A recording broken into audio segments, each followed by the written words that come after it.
Homélie du Père Gilbert Adam sur l'Évangile selon saint Jean, chapitre 15, versets 9 à 17.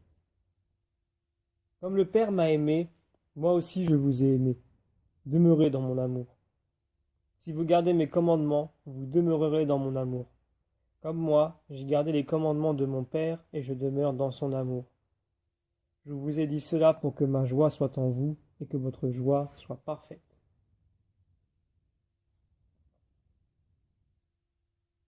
Nous aimons cette exultation de Jésus qui chante la joie de l'amour dont son cœur déborde. C'est dans cette tendresse de Jésus que nous sommes régénérés.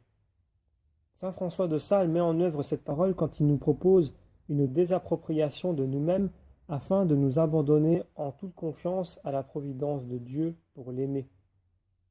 Notre Père céleste sait de quel amour nous avons besoin avant tout. Cet amour nous sera donné quand nous le lui demanderons. C'est pour obtenir la douceur qui rayonnait sur le visage de Jésus que la parole de Dieu nous est donnée. Jésus exulte de joie, car l'Esprit Saint sera donné aux tout-petits qui sont le trésor de son royaume. En cette fête de Saint François de Sales, nous demandons tout particulièrement à Dieu la grâce de reconnaître notre pauvreté pour avancer dans la confiance vers le royaume. Nous continuons la lecture de l'Évangile. Mon commandement le voici. Aimez-vous les uns les autres comme je vous ai aimé. Il n'y a pas de plus grand amour que de donner sa vie pour ceux qu'on aime.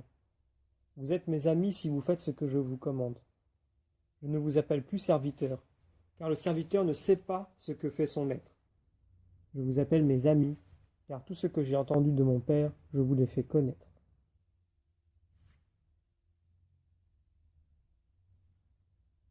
Nous voulons nous laisser transformer par le bouillonnement d'amour qui se révèle dans la vie de Dieu.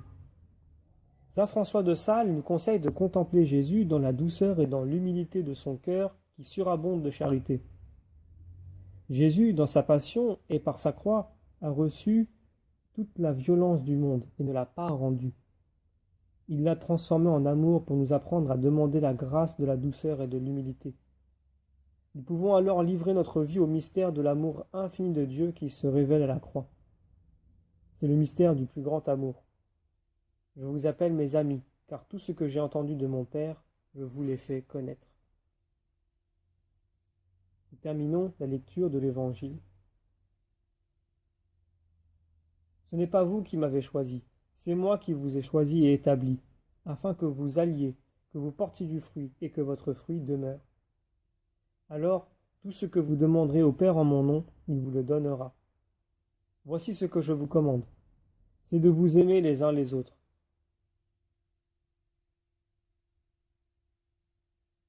Quand nous ne possédons plus rien, quand nous nous mettons à l'école des pauvres qui ne possèdent rien, nous devenons l'enfant bien-aimé du Père, tout ouvert à son amour.